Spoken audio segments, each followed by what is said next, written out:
Do you want to finally stop dangerous blood sugar spikes? The kind that silently damage your blood vessels, inflame your organs, and accelerate aging from the inside out long before any doctor gives you a diagnosis? Well, this is the lesson for you, because here's what most people never find out. Every time your blood sugar spikes and crashes, after a meal, after a snack, even first thing in the morning when you haven't eaten anything, your body is sending you a direct message. And if you keep responding to that message the way most people do, the message doesn't stop. It gets louder, and the damage gets deeper. But here's what I want you to understand before we go any further. The reason you're still spiking isn't what you think it is.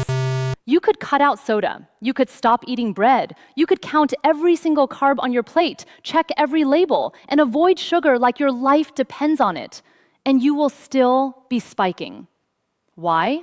Because the advice you've been given, eat less sugar, avoid carbs, take your medication, is like silencing a fire alarm instead of putting out the fire. You're managing the signal. You're not fixing the source. You've been fighting the wrong enemy with the wrong weapons. Calorie restriction slows your metabolism and doesn't touch blood sugar at the root. Blood sugar medication just drives glucose underground temporarily. And cutting out one food group while the rest of your environment, lifestyle, and stress levels stay broken is like bailing water out of a boat with a hole in the bottom. So let's stop doing that right now. And let's talk about what's actually happening. Here is the single biggest lie you have ever been told about blood sugar. You have too much sugar in your blood. That is wrong. The right question is not, how do I lower my blood sugar? The right question is, why did my body stop managing it properly in the first place? Because here's the truth that took me 17 years of research and working with tens of thousands of people to fully understand. Your body doesn't spike blood sugar because you ate too much sugar. It spikes because it forgot how to respond to sugar. Hi everyone, I'm Dr. Leana. I'm an emergency medicine physician, and for nearly 10 years, I've worked in busy emergency departments, helping and treating hundreds of patients from all walks of life. Before we get started, I'd love to get to know you as well. Drop a comment below and tell me your age, where you're watching from, and any health-related questions you'd like answered. I read the comments every day, and I'll do my best to personally respond and help whenever I can. And if you're new here, I have a small favor to ask. Please take a second to subscribe to the channel. We're working toward an incredible milestone of 200,000 subscribers this month, and your support genuinely means a lot. Also, come join our private community on Instagram. It's a great place to connect, ask questions, and get honest, straightforward answers about your health and wellness. Thank you so much for being here. Now, let's dive into today's topic. Your pancreas isn't failing. It's exhausted. Your insulin isn't weak. It's being ignored. And those are not the same thing. You don't have a blood sugar problem. You have a blood sugar communication problem. Think of it like this. Your insulin is a key. Your cells are doors with locks. When the system is healthy, the key slides in, the door opens, glucose enters the cell, blood sugar drops. Clean, efficient, done. But when those locks get rusted, inflamed, damaged, clogged, the key is still there. Your pancreas is producing insulin, but nothing opens. The glucose has nowhere to go. It stays in your blood. That is a spike. Your pancreas panics, fires more insulin. The lock still won't open. More glucose floods the bloodstream, and the cycle continues, over and over, every single meal. That is insulin resistance, and it is the root cause of almost every chronic blood sugar spike. That means the solution isn't removing sugar from your diet, it's unrusting the lock. And that changes everything about how you approach this problem. Now here is where it gets serious, because most people think a blood sugar spike is just a number on a monitor. It's not. Every time your blood sugar rises above 140 milligrams per deciliter, your blood vessels experience something called glycation. Think of glycation like rust forming on the inside of a metal pipe. Your blood vessels become stiff, damaged, inflamed. Over time, this is what leads to neuropathy, retinopathy, cardiovascular disease, and kidney failure. But here's the part most doctors won't tell you. Chronic blood sugar spikes don't just affect people who've been diagnosed with diabetes, they affect anyone with even slightly elevated fasting glucose. And the damage starts long before you get a diagnosis. The medical system waits until your A1C hits 6.5 before calling it diabetes. But at 5.7, you're already pre-diabetic. And at 5.4, the vascular damage is already beginning. This is not a diet problem. This is a metabolic fire that has been burning in your body quietly for years, slowly damaging everything downstream. And instead of addressing the root cause, the rusted lock, most doctors will hand you a prescription for metformin or Ozempic. Not because it fixes the problem, because it manages the symptom. You deserve better than that.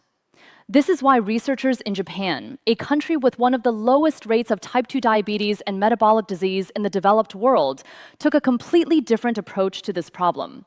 They didn't ask, how do we lower blood sugar? They asked, what signals tell the body to start managing glucose properly again? And what they found comes down to 3 pillars. I call it the blood sugar reset protocol. Pillar 1, unrust the lock. Restore insulin receptor sensitivity at the cellular level. Pillar 2, open the drain. Activate your body's most powerful glucose disposal system. Pillar 3, reset the clock. Synchronize your metabolic rhythm so that blood sugar stabilizes automatically, even while you sleep. Every strategy, food, habit, and protocol in this lesson connects to one of these 3 pillars. Because when you fix all 3, and you can fix all 3, blood sugar spikes don't just go down, they stop. Let's go.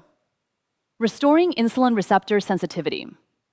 The lock is your insulin receptor, and here is exactly how it got rusted in the first place.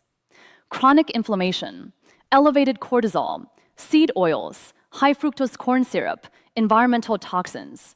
These are the 5 things that directly damage your insulin receptors and create insulin resistance. So the first pillar is about removing the rust and restoring the signal. Tool number 1, apple cider vinegar. This is not a trend. There is a clear, peer-reviewed mechanism behind it. When you consume 1 to 2 tablespoons of apple cider vinegar diluted in water before a meal, the acetic acid inhibits an enzyme called alpha amylase, the enzyme responsible for breaking down carbohydrates into glucose in the small intestine. When you slow that enzyme down, you slow the release of glucose into your bloodstream, a smaller, slower, controlled release instead of a sharp, dangerous spike. A 2004 study published in Diabetes Care found that consuming vinegar before a high-carbohydrate meal reduced post-meal blood sugar response by up to 34%. That is clinically significant. 1 to 2 tablespoons of apple cider vinegar in a glass of water before your biggest meals. Add a pinch of sea salt. Drink it through a straw to protect your enamel. That is your first tool. Tool number 2, cinnamon. Cinnamon contains a compound called cinnamaldehyde. And cinnamaldehyde does something remarkable. It activates insulin receptors directly. It's like applying WD-40 to the rusted lock, not bypassing it, actually restoring its ability to open. A meta-analysis published in the Journal of the Academy of Nutrition and Dietetics found that cinnamon supplementation significantly reduced fasting blood glucose and improved insulin sensitivity across multiple randomized controlled trials. Half a teaspoon of Ceylon cinnamon, not cassia, every single day. In your coffee, your protein shake, your eggs, it doesn't matter how you take it daily. Tool number 3, remove the rust makers. You cannot unrust a lock if you keep pouring corrosive chemicals on it. The 2 biggest rust makers in the modern diet are seed oils and high fructose corn syrup. Seed oils, canola, soybean, sunflower, corn oil embed themselves in the cell membrane, increase oxidative stress, and directly impair the insulin receptor's ability to receive the signal. Replace them with grass-fed butter, beef tallow, extra virgin olive oil, and coconut oil. These fats support the receptor instead of destroying it. High fructose corn syrup is different from regular sugar.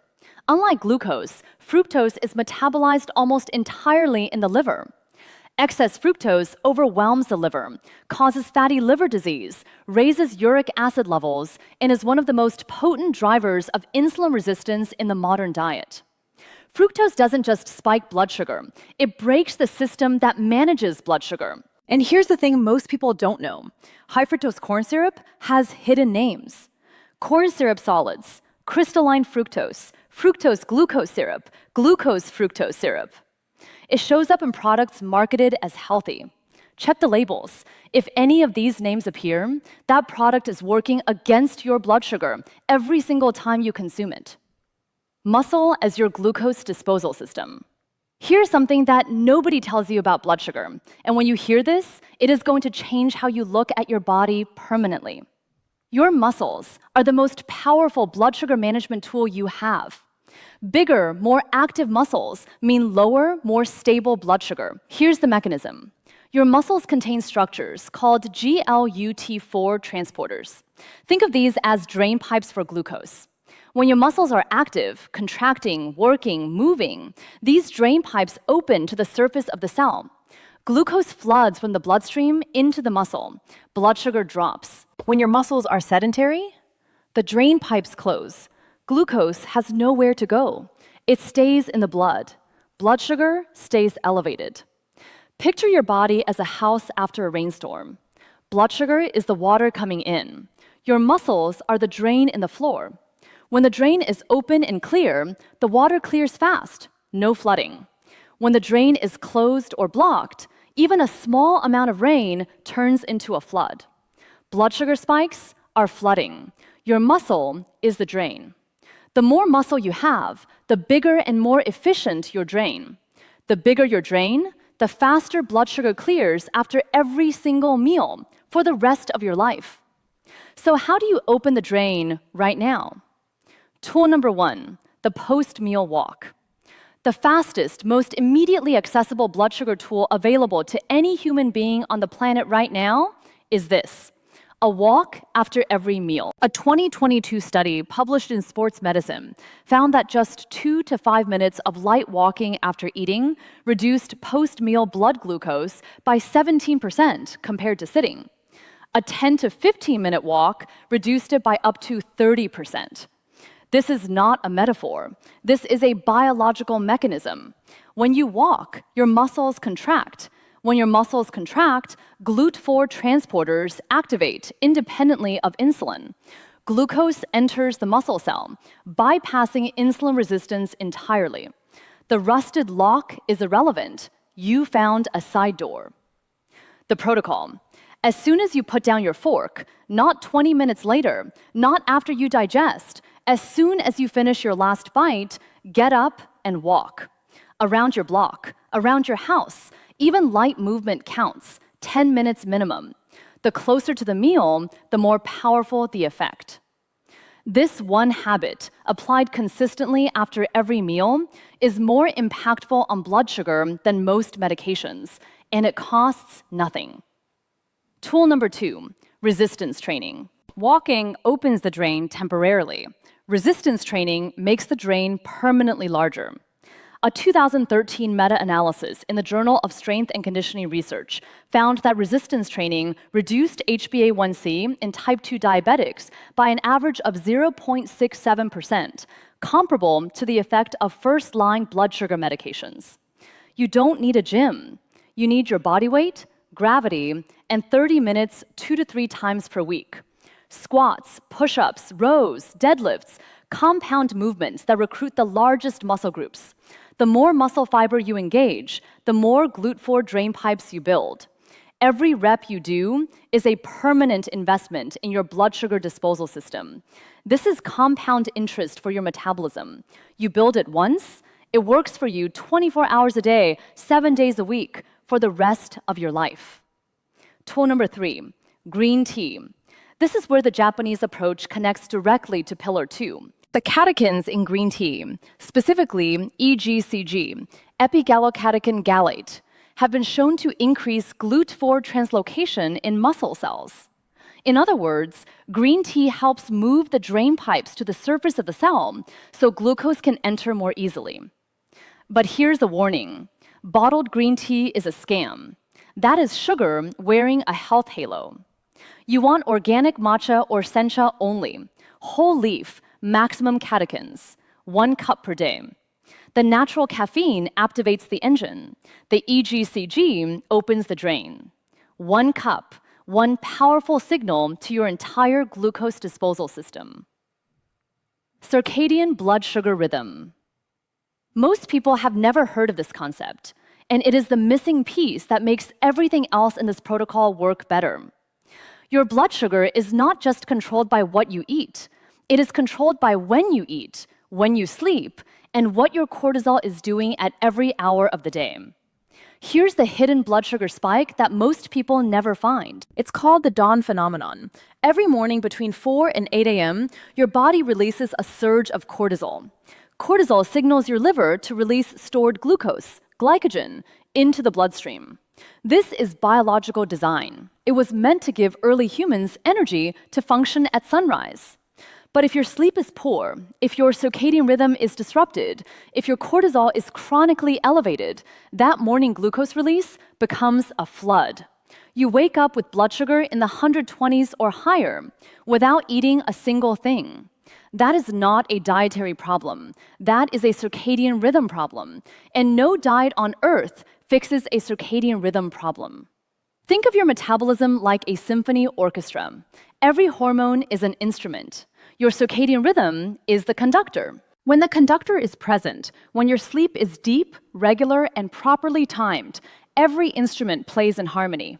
Insulin rises on cue, cortisol peaks in the morning and drops by evening.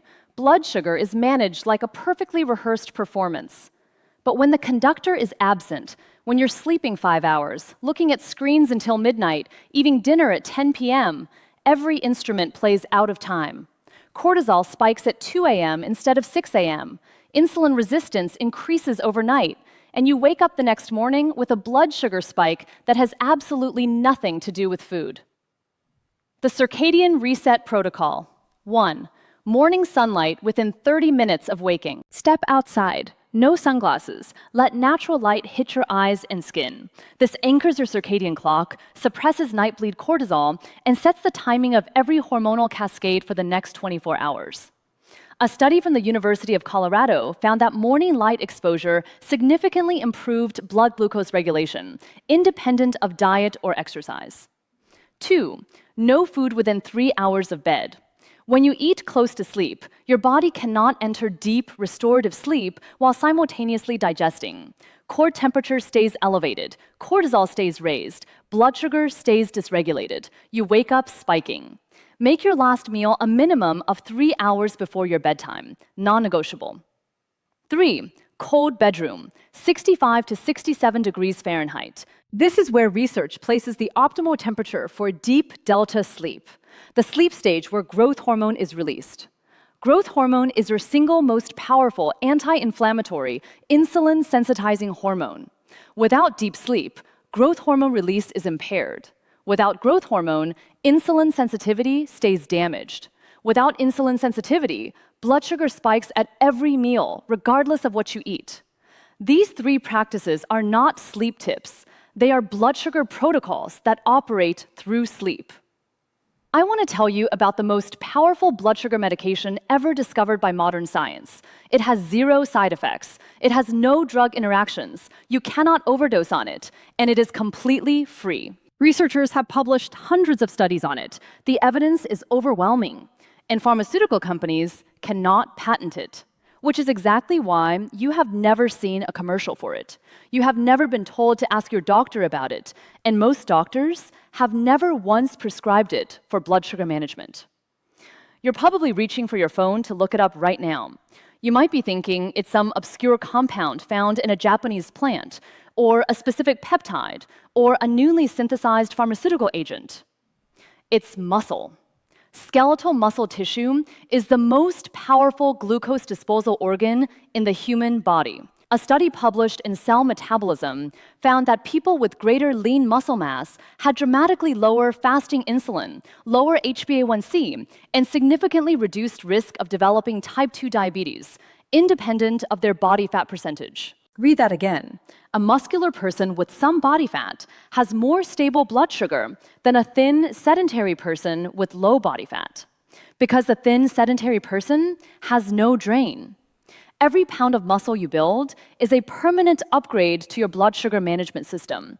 It works 24 hours a day, 7 days a week, including while you sleep. Your glucose disposal system never clocks out. Muscle is not vanity. Muscle is medicine. And here is how you build it. 2 to 3 sessions per week of resistance training. Compound movements, squats, deadlifts, push-ups, rows. 30 minutes, no gym required. Every rep is an investment that pays you back in blood sugar stability for the rest of your life. Here is the exact protocol I follow to keep my fasting glucose stable, my insulin low, and my energy flat and consistent every single day. You can start this tomorrow morning. Step 1. Wake up and get outside within 30 minutes. Even 5 minutes of morning sunlight is enough to anchor your circadian clock. Step 2. 1 to 2 tablespoons of apple cider vinegar in a glass of water. Pinch of salt through a straw. Step 3. Black coffee or coffee with a small amount of grass-fed butter or MCT oil. No sugar, no oat milk, no flavored creamer. This keeps insulin low and extends your overnight fast.